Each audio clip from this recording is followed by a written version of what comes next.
accuser's spirit. This is what the confessional was for.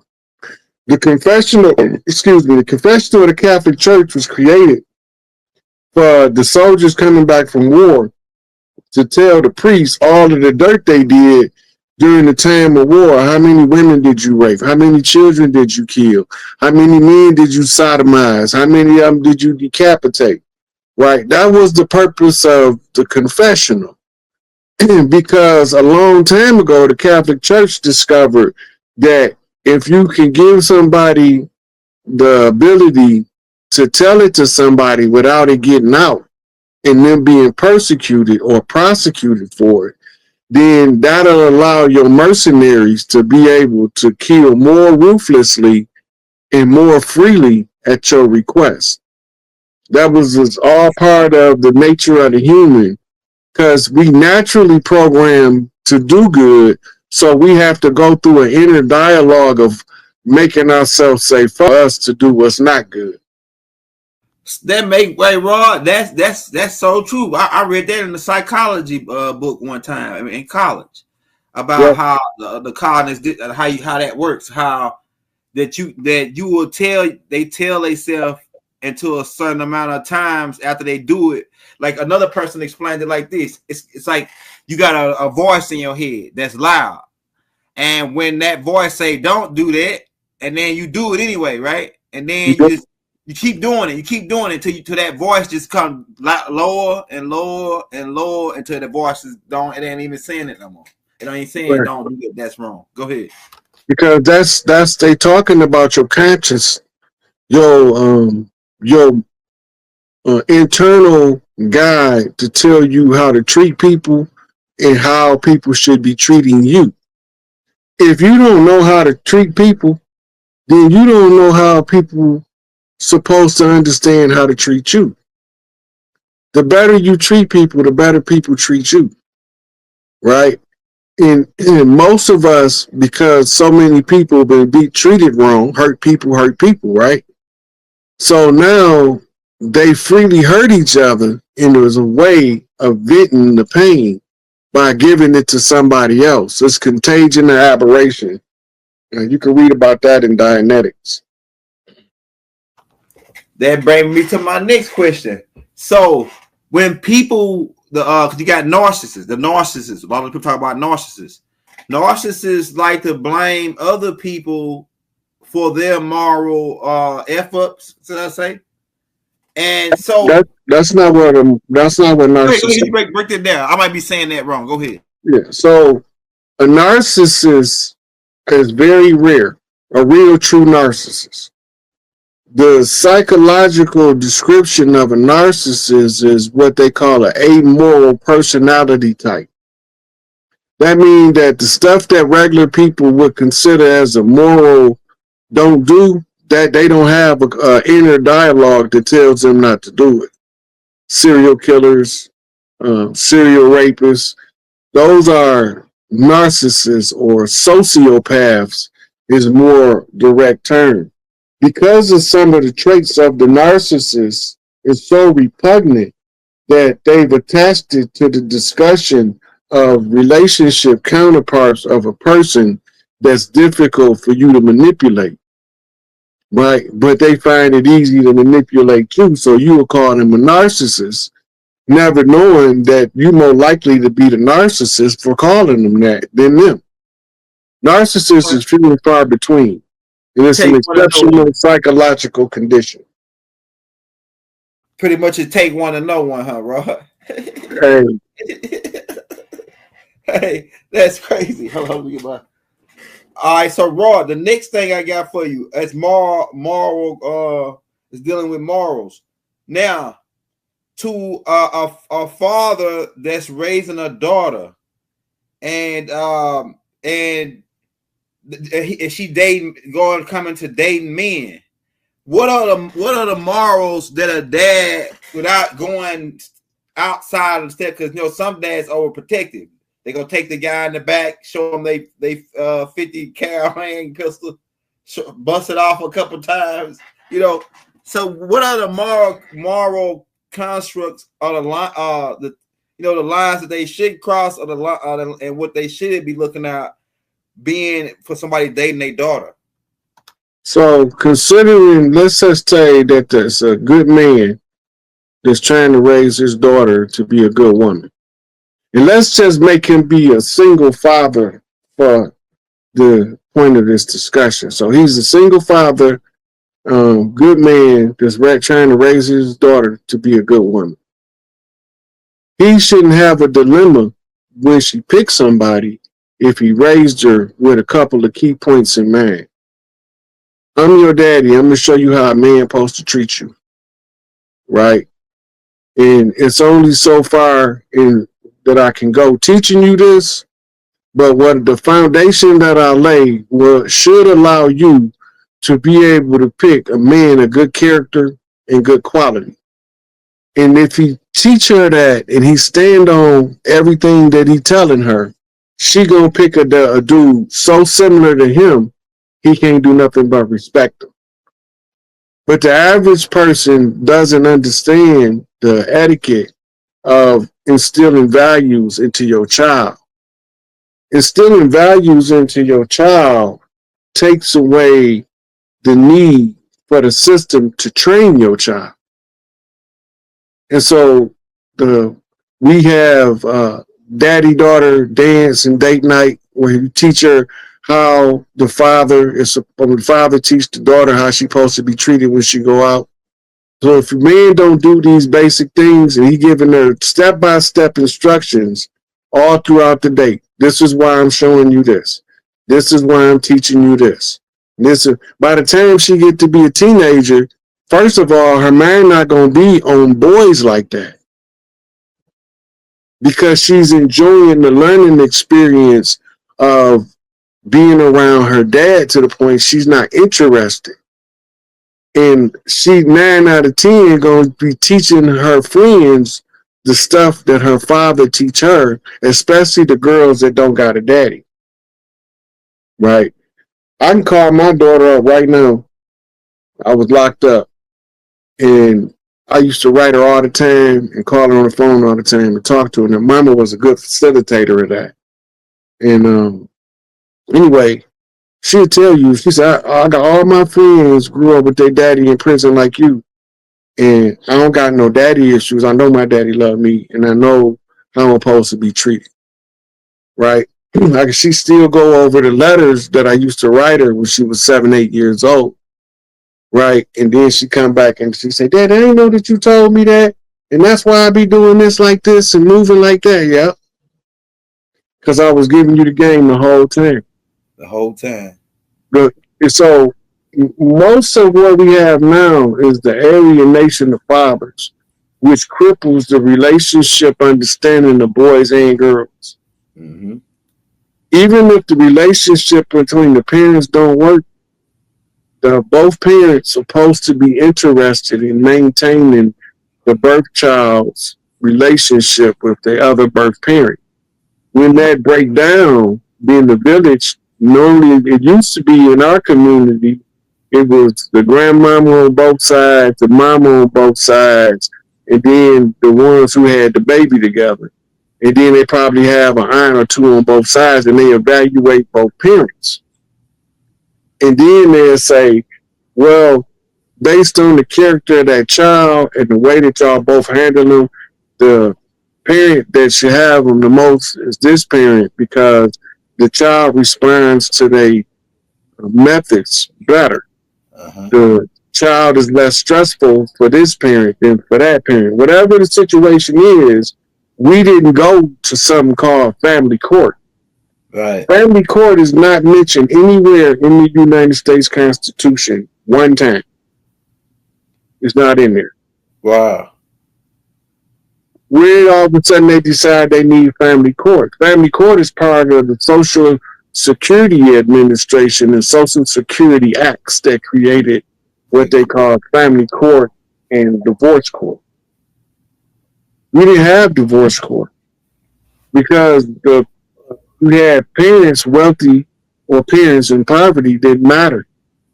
If the one who couldn't afford to raise the children wanted to leave, that's fine, but you got to leave the children with the one who can afford to raise them. And that don't just mean financially either. Hey, Rod, my next question for you is dealing with morals and the kind of human paradigm. Now, a lot of people say they are a product of their own environment, meaning, you know, they parents did, it was a gangster, you know, they gang bang, everybody gang bang. My grandpa gang bang. We everybody gang banging. So Family I'm a tradition. product. Go ahead. It's family tradition. So look, in a lot of the product of the environment is the village raising the child. This is where the concept comes from. But the village is not allowed to raise the child anymore. When I was a little boy, I'm subject to get 7 ass whoopings on my way home. The old lady that stopped me from doing the foolishness I was doing gonna whoop my ass. She gonna call my mama. My mama gonna send my sister to get me. She gonna whoop my ass. And don't let my other sister be with her because she gonna whoop my ass too. Then when I get home, my mama gonna whoop my ass. So then if my mama tell dad about it, if it's bad enough, he gonna whoop my ass. So I'm gonna have a well whooped ass about doing certain stuff I know I'm not supposed to be doing. The village just raised that child, corrected the error. The old way that we used to correct errors didn't have anything to do with prison. It didn't have anything to do with county lockup. All those are carryovers from the wartime era that they call slavery. I mean, I remember I got a whooping just for being with somebody. My brother was stealing. I wasn't even stealing. I got a whooping just for being with him. Mm-hmm. You should have said something, man. I didn't know he was stealing. Look, my mama say the stealer is bad as the stealer. If you go somewhere with somebody and they stealing, whether you want to be in it or not, you in it now. Hey, my grandma said if he'll steal, he'll kill. he'll kill. That's that plays into the morals. Yeah. Well, one thing stimulates the next. To who he talks about that, about chain reaction. Now, yeah. could there be a chain reaction where when you do one thing you don't want to do, it forces you to do another? It's not really a chain reaction, but it's a systematic process of disassociation is the scientific term. You become indifferent from doing dirt. Like it don't bother you no more. You didn't got used to it. It's just like the boys that grow up in the country in the South. They go out there, they shoot that deer with that bow or with that rifle, drag him over there to that tree, hang him up, gut that sucker, skin him, and the city slicker will be throwing up. Right? Yeah. But to the country boy, this is just another part of life. He might be, Big Mom might say, go out there and ring me for them chickens, boy. If you ain't from down there, you don't know she just told you to go snap 4 chicken necks and bring her 4 chicken corpses. Yeah. And that's a workout, boy. That's a real workout. But because they do that, it desensitizes them from doing it again because it's a natural order of survival. This is part of life that we have to endure. Uh-huh. You know. Yeah. So, now this is the thing, because Big Mama wasn't a holy roller. She had the boot. Some Big Mama had the bootleg. Big Mama did whatever she had to do to feed 25 kids. Some of them wanted her kids. Go ahead. We didn't have foster homes. We didn't have juvenile detention centers. We didn't have friend of the court. We didn't have DFSH, whatever the hell they call it, DCSH, the Department of Child and Family Services, DCFS. Anyway, we didn't have none of that.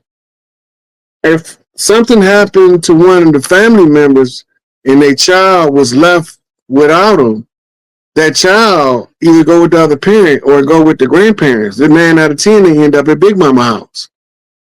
So Big Mama was subject to have 50 kids in her front yard on any given day. And she got to feed them kids.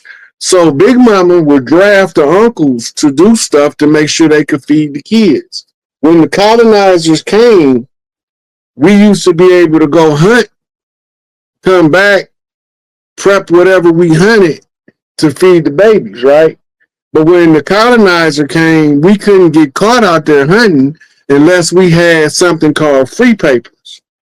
Today, you call them a hunting license, a driver's license, a passport, right? Them free papers. Same thing. You have to fish. You have to fish on your own on a lake that's supposed to be a lake that for everybody. You got to have a fishing license or the game warden, right? Tribal warden, pretty much.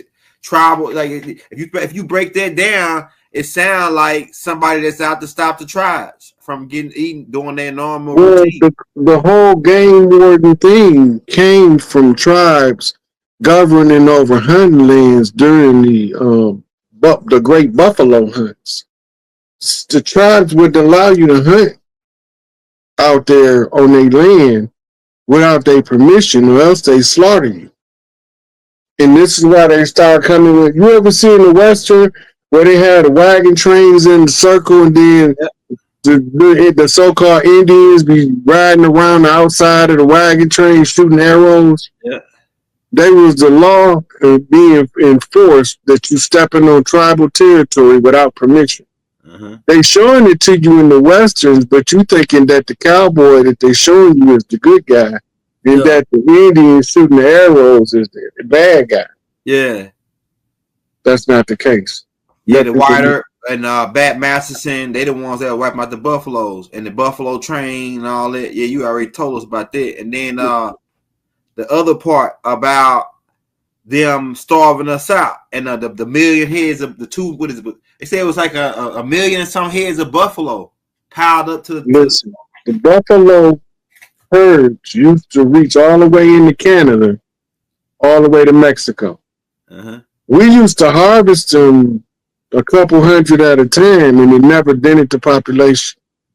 The population of the bison didn't become depleted until it started with the buffalo trains and the buffalo hunts, because they was trying to get a stronghold on the tribes. Because you gotta remember, the tribes used to dress up in animal pelts. The buffalo tribe that became known as buffalo soldiers, they used to literally walk among buffaloes with buffalo skins on. And the colonizer in a herd of 10,000 buffalo not going to see 200 soldiers. So they had to get rid of the buffalo. It wasn't just to starve us out. It was because they thought that the buffaloes used to literally turn into soldiers when it get dark. Spirits. Hey, so Roy, what about the tribal? Man, I just forgot it. I had a good ass question. I just forgot it. But this the next one. Now, so the buffalo hunters, the buffalo soldiers. Then the next thing, what was their morals, man? Like, so because everybody thinking that you, in order to have morals, you got to be religious. You got to be subscribed to Islam or some kind of religion to have morals. But the people, what kind of morals did these Christians that King James and them have to come do what they did to us, and they were Christians? What kind of morals is it? So basically, morals is a code of personal conduct, a standard that you hold yourself that compels other people to give you love and respect for being who you are. The ones who lack the morals or the moral compass, so to speak, are the ones that'll do anything for you, to you, right? But won't do nothing for you. Those people are called amoral, but it has nothing to do with morality. They're just saying that they have no code that they're not willing to break to advance their selfish agenda on life. That sounds like a carnivore. Carnivores versus herbivores. Carnivores got that type of mentality. They'll eat you. Hey, they'll eat their own people. And some carnivores will eat their own clan members. Yeah, but cannibalism is rare. in the animal world Yeah, yeah. and in the human world. It's more prominent in the human arena than it is in the animal kingdom. Animals generally, even if like a pack of wolves come across a dead wolf now from their pack, odds is they not gonna eat them. But let them run across a dead bear, we got lunch. Yeah. Right? And that dead bear, or let the bear run across a dead wolf, he got lunch. Yeah. Right? The carnivore mentality is a homicidal mentality. Because they got to be willing to kill at a moment's notice to provide their next meal. Right? And when they turn it on their own species, right, when they start killing each other, then something is upset the balance of nature. Bears fight amongst each other for territory, but they don't just go looking to ride on another bear. Yeah. Because you can also see a whole bunch of bears during salmon season fishing out the same salmon hole. Right? So they can get along, but if it's mating season and this is this man's territory, his house, his front, back, side yard, whatever the case may be, and these is the females that he supposed to mate with, and you bring your bad ass over there, we gonna see exactly how bad your ass really is. We gonna get down. We gonna run that fade. That's why Cali is like that, because they adopted that. The totem animal for California is the bear. Yeah. The run the fade mentality is the bear mentality. Yeah, that makes sense. And so the bear being the symbol for the state also show you the tribal frequency that the tribes in LA move from. Makes sense. Just like a lot of them Cali boys will run up and say the rudest thing to you, and they want you to say something rude back so they can goad you into the fade. Yeah. The bear does that in the natural habitat. In his natural habitat, the bear see you, he gonna make some noise. He gonna be on that rah rah rah rah rah, right, barking like a dog, so to speak. Yeah. Because he letting you know you in my crib, you come over here and you want to talk that talk. We gonna see if you about that life. Yeah. Right. And this is why a lot of the tribes out there try to go back to basic tribal traditions, like the check-in. The check-in is not for everybody. But let's say like me, I'm a GD from Chicago and Michigan, right? Yeah. If I go to Cali and I'm in rolling 60, rolling 20 territory, I'm supposed to make my presence known to the OG that's in charge. Yeah. If I make my presence known to the OG in charge, he's supposed to supply me with some YGs. They call them ambassadors. And they supposed to escort me around the land. So if somebody push up on me and be like, let's say a different Crip set pull up, what's up, cuz? Because they see me in my Blue Devil shit, right? And then the Crips done with be like, no, this is a visitor. You know, the OG gave us the green light to give him the escort. And it was to keep the ones of us who ain't from the area from being taken advantage of not knowing the culture of the area. But since the entertainment industry been hijacked by people that ain't us, and they've been using the check-in as an extortion and robbery plot, and the tribes out there, what they call in gangs, they don't like that, because now when people come out there and you don't know somebody about to get their blood spilt on your territory, you can't do nothing about it. Yeah. Right? So this is the ability to control your community is what it stems down to, what it boils down to. The area is reflective of the people. The Chicago mentality not like the bear. I don't care if you Vice Lord or Stone, if you GD, BD, it's not like the bear. It's more like an animal that don't exist in the area no more, called a lion.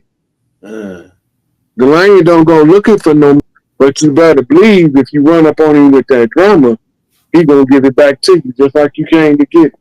Right. My next question, I got another question for you, Rod. Now, like I used to hear people say, you either stand for something or you'll fall for anything. Right. Now, should you make friends with people? I mean, should you make friends with people that got different morals than you, or should you make friends with people that got the same morals as you? You can make friends with all types of people. Making friends don't mean they're your friend. It just means that y'all met on a fair and balanced communication between the two of y'all. If y'all click, y'all click. It's just like when I started hanging out with Stones in Chicago, I started loving the way that their energy was, especially when they was around their family members. But they never one time told me to straighten my head up. Yeah. Right? Where I done been walking through Motown with folks and Stones running up on folks and say, hey, straighten your head up. My head just as cocked as his, but they don't say nothing to me. Yeah. Right? It wasn't nothing about him being disrespectful or me not being disrespectful. It was about the energy. Right? They had seen me already and they had spoke to me in a different manner and I was respectful. Yeah. So when they seen me with the different folks that they knew, they didn't have the same dialogue, the same tribal communication. So they didn't give him a pass like they gave me a pass. Don't make me better than him. Right. It just make my training, my upbringing, my moral values my mama gave me. When she told me, when you respect people at home, they gonna love you like you family. But when you go to other people's house and you be disrespectful, they gonna treat you like your enemy. Hey, Rod, my next question for you dealing with morals. Now, the other tape, on the tape, I said that if we listen to the people in front of us, meaning the old people, we'll get ahead. Or if we don't, we'll stay behind. Why could you break down for the young people that's listening? Why is it sometimes would it be important to listen to the old folks to get ahead? It's an old ancient proverb. It say the youth has the vigor, but the elder knows the way. Now, first thing I got to give a caveat because where we at right now, as a collective, the people in our community, a lot of our elders is batshit crazy, indoctrinated, and highly influenced to be agents of the matrix. Don't mean you love them any less. Don't make them less family. None of that. It just means you have to have the ability to discern which one of the elders you need to listen to and which one of the elders you need to hear them, shake your head, and do what the fuck you was going to do anyway. Right? All of the elders that we have right now, they not good elders. Some of them is a piece of shit. But then you got some with a heart of gold. You have to be able to distinguish that. But until they disrespect you, you're supposed to automatically respect your elders. But the understanding of that, at that point, this is where we at. The youth will listen to any one of the elders that shows them respect. When the youth start rebelling against the elders, it's because they're feeling disrespected by an elder. They don't normally be disrespectful, even if they're not taught etiquette and respect. They generally, because it's a group thing. It's in our DNA to be respectful to elders. But some of the people think because you're young that you dumb and full of cum and don't know nothing. Right? And they don't have any respect for you. And that makes a lot of the young guys fly off the handle and don't listen to the OGs. So the youth responsibility in dealing with the OGs is give them that respect. Let them go on about their business if they ain't talking about nothing to uplift you. And if they talking about something to uplift you, suck that book for every drop of game you can get before you let it go. Now, for my young people that's coming up, and they building morals. You know, some people got some things that they just not gonna do. You know, like it don't matter how much you offer them, it don't matter what you offer them, they just ain't gonna do it. You remember the part? What type of what would you say about that? You remember the part in the Matrix, and they gave Neo the cat to put on the guillotine? It was also a scene, the same scene was in the Bruce Lee movie, Enter the Dragon, when the Hand Man wanted to put the cat on the guillotine. Right? Why is they showing you that? Both of them said the same thing. Everybody got to have a line they're not willing to cross. Because when you have no line you're not willing to cross, they're going to be easy to find somebody that's willing to cross you. Wow. Say it again, Rod. That was deep. When you don't have a line that you're not willing to cross, it's very easy to find people that's not hesitant to cross you out. Wow. That means if you would do anything, anybody can be the one that's going to do something to you. Yeah, so people don't last that long with that type of mentality, do it? No. But see, the moral code changes based on what part of society you're in. That's right. When you're in corporate America, you don't have the same etiquette and the same moral foundation that you do when you're on the block. In your neighborhood, you can have everybody on the block. You can go to anybody's house you want to because you know everybody in your neighborhood. Right. Right. But if a stranger come to your neighborhood, they can't just go to anybody's house. They don't know them people. Right. But there's a system of etiquette that you was taught growing up in that community where you can present an outsider, where people will know they're an outsider with honor and respect. Yeah. That's from knowing the different codes, the different moral standards at the different parts of the society. And that's what make a lot of us clash trying to go straight, because the etiquette sometimes is different. Some of us get to corporate America and look at the level of ass kissing and get sick to our stomach.